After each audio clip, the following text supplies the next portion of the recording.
Bienvenue à tous en direct sur Public Sénat. Voici les titres du 22h ce soir. Alors que la fronde des magistrats s'étend, le Premier ministre juge excessif leur réaction à la suite des propos du président de la République dans l'affaire Laetitia. Les magistrats reçoivent ce soir le soutien des avocats. Notre invité, il est avocat et en charge de la régularité des primaires du PS, Jean-Pierre Mignard, dans un instant. En déplacement à Varsovie, Nicolas Sarkozy refuse de commenter la situation délicate de sa ministre des Affaires étrangères enlisée dans la polémique sur ses vacances tunisiennes. La gauche réclame sa démission. En Égypte, le pouvoir tente de sortir de la crise par un dialogue national avec l'opposition, y compris avec les frères musulmans. Mais la pression de la rue rend ce processus toujours incertain. Bonsoir et merci d'être avec nous à Varsovie où il participait à un sommet France, Allemagne, Pologne. Nicolas Sarkozy a refusé de commenter la polémique qui entoure sa ministre des Affaires étrangères, mise en difficulté par ses révélations sur ses vacances tunisiennes. La gauche continue ce soir à réclamer sa démission. Tous les détails avec Pierre Bonde-Joseph. Elle espérait un peu de répit, elle a eu droit au silence de Nicolas Sarkozy.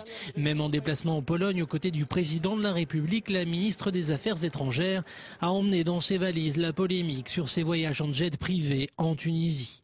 Pas un mot, le président français n'a pas affiché son soutien tant espéré, se retranchant derrière son devoir de réserve à l'étranger sur les affaires intérieures. Et les dernières explications embarrassées de la ministre, succédant aux démentis, n'ont convaincu personne. Il n'est pas question que je remonte dans un avion privé, quelles que soient les circonstances, tant que je serai ministre. Le Parti socialiste demande que chacun de ses ministres, s'ils sont dignes de leurs responsabilités, acceptent de comprendre ce qu'ils ont fait et en tirent toutes les conséquences. Je ne comprends même pas qu'elle soit encore là, a lâché laconique le député socialiste du Doubs, Pierre Moscovici. Toute la journée, les appels à la démission se sont succédés. François Hollande, lui, demande au président de mettre un terme à l'affaire. Il faudra peut-être attendre jeudi et l'émission Face aux Français pour que Nicolas Sarkozy sorte de son silence. Et à noter ce soir le soutien de la direction nationale de l'UMP, soutien adressé à Michel Elliot-Marie, tandis que le Parti socialiste et notamment Arnaud Montebourg estime que la ministre des Affaires étrangères a discrédité l'autorité de son ministère dans une interview à paraître demain. C'est dans le quotidien Sud-Ouest. Excessif, c'est ainsi que le Premier ministre François Fillon a qualifié la réaction et le mouvement de protestation inédit des magistrats après les propos du président de la République dans l'affaire Laetitia. On va écouter le Premier ministre sur ce sujet. Les magistrats de l'ensemble du pays ont décidé un mouvement de protestation de plusieurs jours. Leur réaction est excessive et je crains qu'elle ne puisse pas être comprise des Français. Le principal suspect, qui a fait des aveux partiels, mais suffisamment précis pour être mis en examen, il avait passé de longues années en détention et à sa sortie, il était prévu qu'il soit suivi par un service de probation. Il ne l'a pas été. C'est un dysfonctionnement. Et ce soir, les propos de François Fillon n'apaisent pas les syndicats de magistrats, loin de là. L'USM se dit écœuré et le syndicat de la magistrature a parlé d'autisme. Et puis un petit peu partout en France, des magistrats ont embrayé aujourd'hui sur le mouvement de protestation en votant des reports et puis des grèves d'audience. Une trentaine de tribunaux se sont ainsi joints à ce mouvement inédit. On fait le point avec Bérengère Danglas. Le palais de justice de Paris tourne déjà au ralenti. Il se met en ordre de bataille contre les déclarations du chef de l'État. C'est demain à 11 h que les magistrats du tribunal de grande instance décideront ou non d'une grève des audiences.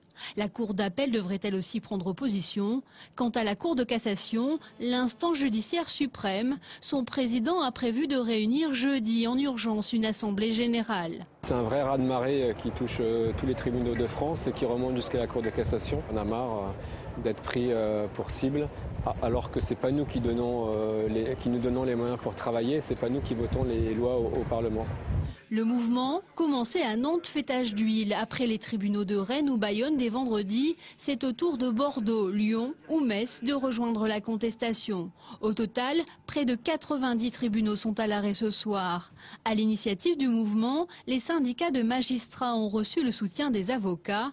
Et chose plus rare, celui de certains syndicats de policiers, eux aussi mis en cause. On désigne un coupable, en l'occurrence, qu'il soit policier ou magistrat, et on le jette en quelque sorte en pâture à l'opinion publique. Mais a priori, justement, les officiers de police, ou tous les policiers d'une manière générale, et les magistrats n'ont pas de responsabilité propre tant qu'une enquête ne l'aura pas démontré. Le mouvement devrait continuer à s'étendre dans les jours qui viennent. Jeudi, une mobilisation nationale est prévue. L'invité politique du 22h, il est avocat, il est aussi en charge de la régularité des primaires du PS, Jean-Pierre Mignard. Bonsoir, bienvenue à vous. Alors, concernant ce mouvement de protestation des magistrats, d'abord en tant qu'avocat, est-ce que vous le soutenez ? Avant de le soutenir, je le comprends, parce que cela fait quand même maintenant des années que les magistrats sont systématiquement pris à partie comme responsables des dysfonctionnements de la justice. Alors, un magistrat ici peut être responsable d'un mauvais jugement, un autre magistrat là peut-être d'un problème d'exécution des peines, mais les magistrats font leur travail dans leur ensemble. Et ce que je sais, et ce que nous savons tous, c'est que depuis des années, ils disent nous n'avons plus les moyens pour faire face aux exigences qui nous incombent. Nous n'avons pas les moyens, nous tirons le signal d'alarme, ils l'ont fait de multiples fois devant le ministre, poliment, dans des délégations, etc. Et nous le savons, ça. Et nous savons effectivement que la justice fonctionne avec des moyens extrêmement faibles, avec en plus des lois pénales qui sont modifiées peut-être d'année en année. Pour alors, notamment oui, on va en parler dans le détail. Juste un mot, parce que vous avez dit vous comprenez et pas vous soutenez. Il y a peut-être une nuance. Est-ce que... Je soutiens, bien sûr. Mais sur la forme, cette forme inédite, quand même, c'est soutenir, où il y a une grève d'audience qui peut quand même pénaliser les citoyens. Est-ce que vous comprenez cette forme-là de protestation ? Je crois que les magistrats choisissent déjà les audiences, le report d'audience qui ne pose pas de problème trop grave ou irréparable aux justiciables. Sur ce point, on peut faire confiance à leur bon sens, et puis les avocats sont là aussi pour infléchir leur position dans telle ou telle direction. Non, il y a un vrai problème de moyens, il y a un problème aussi de statut de la justice, il y a un problème aussi de statut de la loi dans notre société. On ne peut pas modifier des lois à chaque fois qu'un fait comme celui-ci, aussi abominable soit-il, se soit déroulé, sans qu'on fasse le bilan de l'ensemble des lois qui ont été faites. On va le faire ensemble. Voilà. Il y a des choses. On peut reprocher au président de la République, quand il s'est exprimé sur le sujet, d'avoir employé le terme de présumé coupable et de ne pas avoir donc tenu compte de la présomption d'innocence. Mais est-ce qu'on peut lui reprocher d'évoquer des sanctions s'il y a dysfonctionnement ? Mais qu'est-ce que ça veut dire pour le président de la République qui ne connaît pas le dossier, de dire voilà, oh, je vois un fait, alors je veux des sanctions. On peut attendre quand même du président de la République un peu de recul, un peu de distance, de se dire je veux quand même savoir ce qui s'est passé. Combien y a-t-il d'abord cette personnalité, cette personne qui est actuellement mise en examen, qui était-il ? Était-il considéré comme l'individu extrêmement dangereux, qu'il fallait absolument surveiller, cet individu prioritaire sur lequel devait se concentrer toute la surveillance et toute la vigilance? La grande difficulté, c'est effectivement qu'apparemment que non.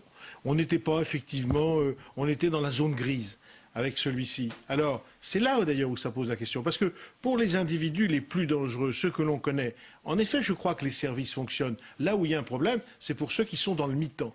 Eh bien là, il n'y a pas de solution. Là, il faut beaucoup plus de monde. Qu'est-ce que c'est que le système français? Excusez-moi, il n'y a pas de solution. Plus de monde, pas plus forcément... de monde pour s'en occuper. Évidemment, parce que le système français repose sur l'individualisation. Qu'est-ce que nous avons choisi depuis 1945? Ça fait longtemps qu'on l'a choisi. On a dit qu'il faut individualiser les peines, c'est-à-dire qu'aucune personne ne se trouve dans la situation d'une autre. Aucune autre ne présente les mêmes caractéristiques de personnalité. Elles n'ont pas toutes les mêmes possibilités de se réinsérer et elles présentent des degrés de dangerosité différents. Donc on adapte les peines aux personnes. C'est le choix français. C'est le choix européen aussi. C'est le meilleur, parce que je peux vous dire que toutes les sociétés extrêmement brutales sur le plan de la répression, les récidives sont majeures et très graves. Donc c'est le meilleur, à une condition, qu'on se donne les moyens de pouvoir effectivement suivre les individus les uns après les autres. Donc vous rejoignez ce que disent les magistrats. Oui, ils ont raison. Ou alors on change de système. Alors dans ce cas-là, disons qu'on change de système. Sur le plan politique, Jean-Pierre Mignard, est-ce que comme Dominique de Villepin, vous dénoncez la différence de traitement entre les juges et les ministres, et on pense à Michel Liaumarie, ou alors Ça n'a rien à voir. C'est pas exactement la même chose. Enfin, je pense en effet que lorsque des ministres... On parle de la différence de traitement. Oui, bien sûr, quand les ministres ne sont pas, ne tiennent pas leur rang, en effet, des décisions doivent être prises. Permettez-moi de vous dire quand même que je trouve qu'il y a une relative facilité dans l'affaire qui concerne Michel Alliot-Marie, parce qu'on aurait bien fait de s'inquiéter depuis bien plus avant des relations peut-être contestables de l'État français avec le gouvernement tunisien. Sous la gauche ou sous la droite, finalement. Je suis sur ce point, je ne suis pas absolument, j'ai pas de cerveau divisé. Donc il y a peut-être une certaine facilité. Alors, Jean-Pierre Mignard, autre sujet. Vous faites partie des 3 sages chargés de superviser les primaires socialistes. Est-ce que ce comité de sages est déjà une garantie pour ne pas revivre le psychodrame de l'élection de la première secrétaire du parti ? En tout cas, j'espère qu'il sera à la hauteur de la mission qui lui a été confiée, je le pense. En tout cas, les 2 personnes qui sont avec moi sont éminentes. J'ai un immense respect pour elles. Je suis très heureux d'être avec elles, le préfet Potra et la professeure Mireille Delmas-Marty. Ce qui me semble important, c'est que pour la première fois, et ça c'est historique, un parti politique décide de confier à 3 personnes, dont 2, à mon avis, ne sont pas membres du Parti Socialiste. Je crois que je suis le seul membre du... Oui, je sais, vous avez cette... Donc, confier même à une majorité de non-membres du parti le soin, effectivement, de réguler, de dire le droit. Voilà. Alors ça, c'est un progrès qui est spectaculaire, c'est unique, ça ne s'est jamais vu. À l'occasion de quoi? À l'occasion d'un moment où un parti politique, toujours le même, le Parti Socialiste, va décider, finalement, d'abandonner ce qui était un privilège. C'est-à-dire le choix de ses candidats à l'élection présidentielle. Au lieu de dire on va désigner seul, eh bien maintenant vous allez, à ces électeurs, co-désigner avec nous. Alors vous avez rappelé que vous êtes socialiste, dans ces 3 sages, vous êtes le seul socialiste, et pourtant vous êtes chargé, comme ces autres sages, de veiller au bon fonctionnement de ces primaires, mais vous êtes un sage qui a déjà fait son choix. Je suis un sage qui ne dira pas quel est son choix. Ah bon, on le connaît déjà. Eh ben, mais voulez-vous aussi quelques phrases de Strauss-Kahn, il ferait gagner du temps à la France en tant que président. Eh bien, ce qui est dit est dit, mais en tout cas, sur ce point, je ne dirai rien durant cette campagne. Mais vous reniez ce que vous avez dit il y a quelques mois? Alors, premièrement, Dominique Strauss-Kahn n'est pas encore candidat, donc les choses, effectivement, il ferait gagner, tout est au conditionnel. Peuvent évoluer, en tout cas, c'est clair que je ne dirai rien. Je ne dirai rien sur mes choix et sur mes préférences durant cette campagne. Alors. Eh bien, je ne dis plus rien. Ça s'appelle l'obligation de réserve. Je l'impose. Jean-Pierre Mignard, on va finir avec la question Figaro que l'on pose tous les jours à nos internautes. La voici. Elle s'affiche sur cet écran. Elle concerne la grogne, le mouvement de protestation des magistrats. Mise en cause de Nicolas Sarkozy. Comprenez-vous le mouvement de grève des magistrats? Et oui, à 34%. Non, majoritairement à 64%. Peut-être est-ce les citoyens qui ont peur de... Oui, mais je comprends. Je comprends très bien qu'il puisse y avoir une réaction des citoyens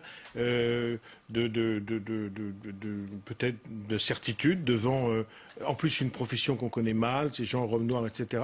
Mais ça fait rien. L'important, c'est de dire les choses, et puis, même si on est minoritaire dans un premier temps, de se faire comprendre et de ne pas être démagogue. Ne pas être démagogue dans cette période, je vous assure, c'est un grand talent.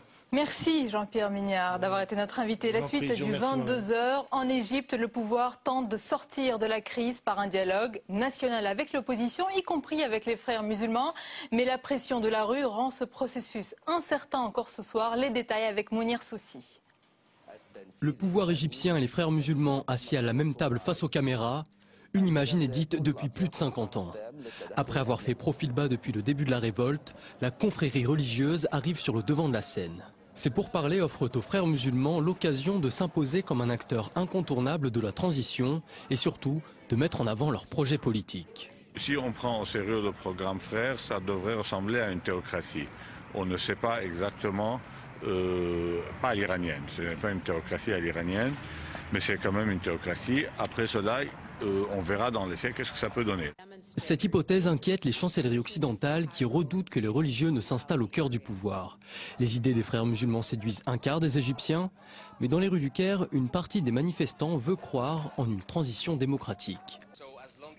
Tant que les frères musulmans n'essayent pas de prendre le contrôle de la situation, ils ont le droit de faire ce qu'ils veulent.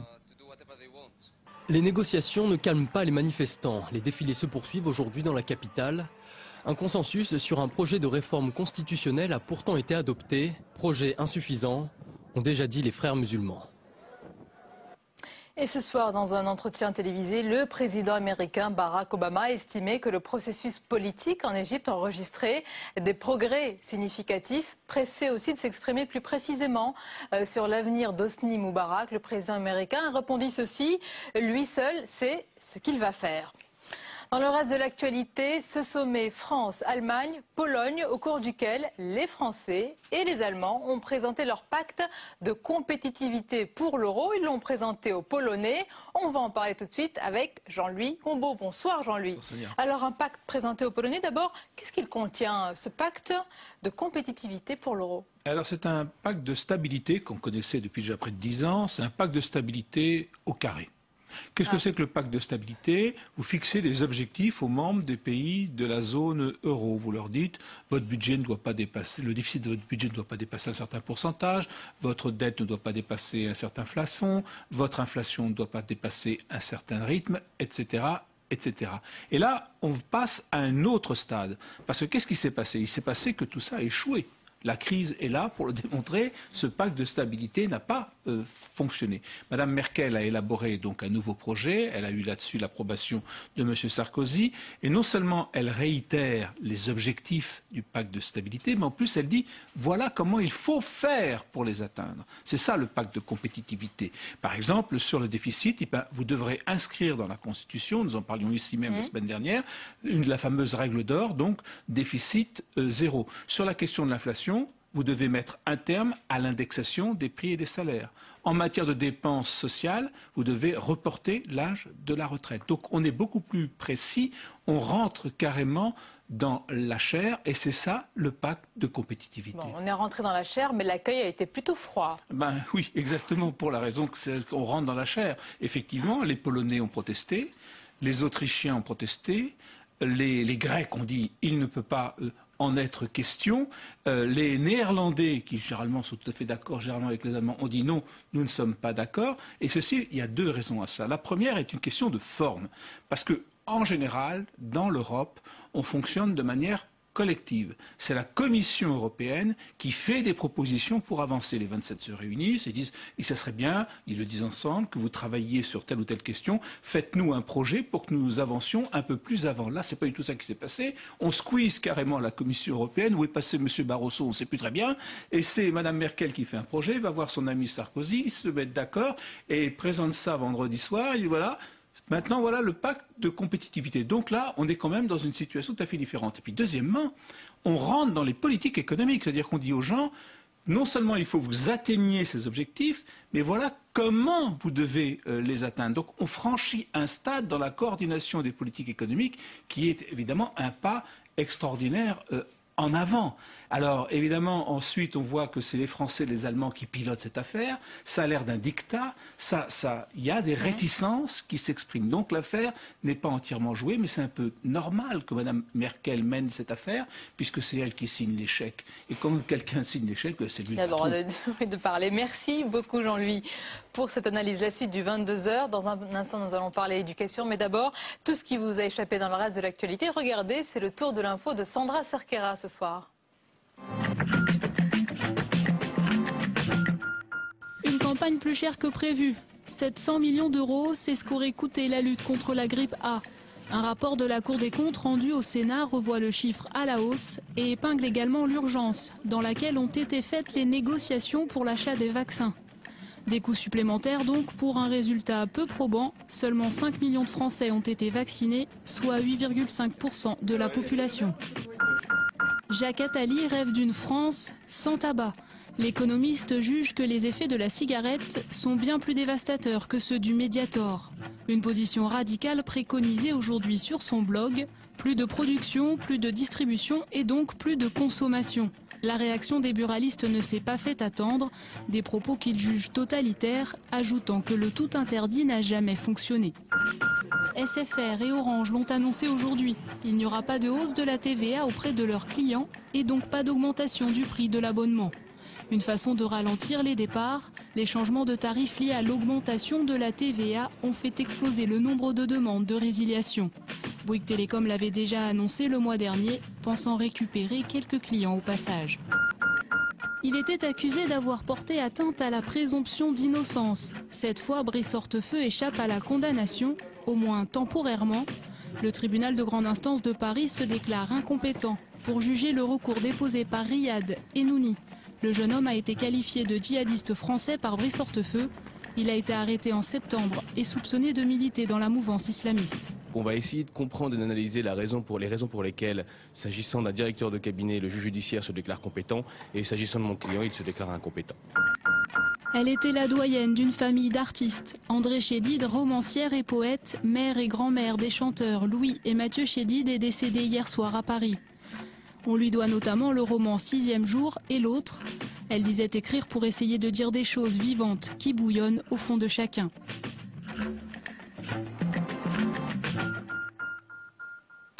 Les conditions d'enseignement de vos enfants se dégradent-elles? C'est en tout cas le sentiment de certains parents d'élèves réunis dans le syndicat des parents d'élèves, la PEP. Ils ont écrit une lettre au ministre Luc Châtel pour tirer la sonnette d'alarme. Une mission sénatoriale s'est rendue dans un établissement d'Alfortville pour voir de plus près ces conditions de travail. Notre invité dans un instant, c'est le sénateur Jean-Claude Carle. Y est, on regarde le reportage d'Aurélien Romano. Au milieu des tours d'Alfortville, c'est souvent la seule issue pour avoir un métier. Électricité, plomberie, climatisation, 1300 élèves suivent ici une formation. Une formation mais pas de recette miracle, un tiers ne trouveront pas d'emploi, faute d'avoir eu la possibilité de choisir ses études. Comment et pourquoi ils sont rentrés dans ce type de filière? Si c'est parce qu'ils étaient motivés par cette profession, par ces métiers, ou si plutôt c'est parce qu'il y avait une offre de proximité et qu'ils ont choisi cette voie. Et vous avez trouvé un stage? Vous avez un maître de stage? Oui.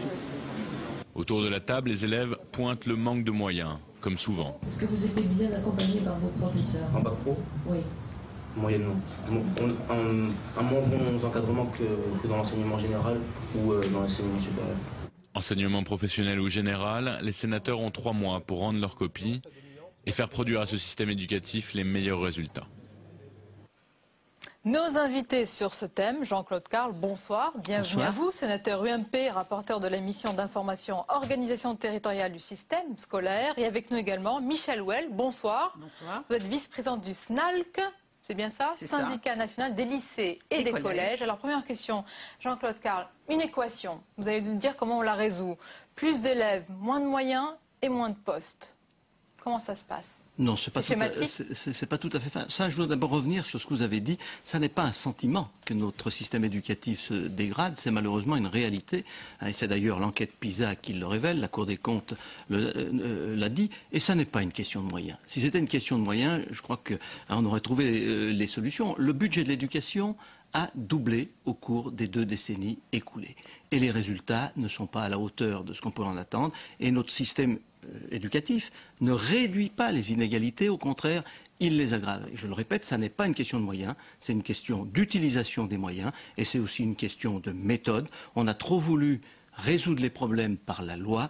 Je crois qu'aujourd'hui, il faut changer de méthode. La loi a démontré ses limites et je crois que c'est plus par le contrat, c'est-à-dire par la proximité, par le partenariat que se trouve un certain nombre de solutions. C'est ce que nous avons voulu essayer de voir. On va parler de ces solutions dans un instant, mais d'abord sur les problèmes. Michèle Houel. C'est un problème de répartition apparemment. Alors, bon, les moyens ne font pas tout, nous sommes bien d'accord, mais les moyens sont quand même indispensables pour assurer un enseignement de qualité et des horaires d'enseignement suffisants pour permettre aux élèves de progresser. Or, justement, avec les suppressions massives de postes dans l'éducation nationale depuis maintenant plusieurs années, on supprime énormément, 16 000 postes par an, ça fait donc environ 100 000 postes qui ont été supprimés ces dernières années. On n'arrive plus maintenant à gérer, ne serait-ce que les remplacements, on n'arrive plus à maintenir des options telles que les langues anciennes. Quelles sont les conséquences? Donc il n'y a plus moins certaines d'encadrement options dans les établissements, moins d'options enseignées, des sections entières qui disparaissent, des classes préparatoires aussi qui sont sur la sellette, qui n'auront pas les moyens de continuer. Donc nous pensons que la dégradation du système, plus les réformes qui sont mises en place, en particulier la réforme du lycée qui est entrée en seconde à la rentrée 2010 et qui va se prolonger en principe en classe de première à la rentrée 2011 sont nocives. Elles n'assurent pas une qualité de l'enseignement. Nous avons d'ailleurs demandé en intersyndicale à Monsieur le ministre de ne pas mettre en place cette réforme à la rentrée. Le courrier est en cours et va partir. Non, ce n'est pas, je le répète, ce n'est pas une... constat. Mais c'est du concret, enfin, madame et professeur, qu'est-ce que vous pensez? Et puis vous vous êtes rendu sur place, vous voyez dans ces établissements, est-ce que vous pensez que c'est un constat qui est décalé aujourd'hui? Je le répète, ça n'est pas seulement une question de moyens. Les moyens, ils y sont. J'ai été rapporteur d'une commission d'enquête sur la gestion de l'éducation des personnels de l'éducation nationale. Nous avions trouvé à l'époque 30 000 enseignants en surnombre. C'est-à-dire 30 000 enseignants qui ne sont pas devant les élèves. Il y a encore sûrement des améliorations, des optimisations à faire. Vous avez parlé des options. Est-ce que ces options sont toutes nécessaires? Est-ce que le statut aujourd'hui de l'enseignant est bien adapté à la situation? Un enseignant qui enseigne d'un côté, dans un établissement d'un côté de la Seine, ne peut pas aller enseigner dans un établissement de l'autre côté parce que ce n'est pas la même académie. Vous multipliez ça par des dizaines, voire des centaines et des milliers d'établissements.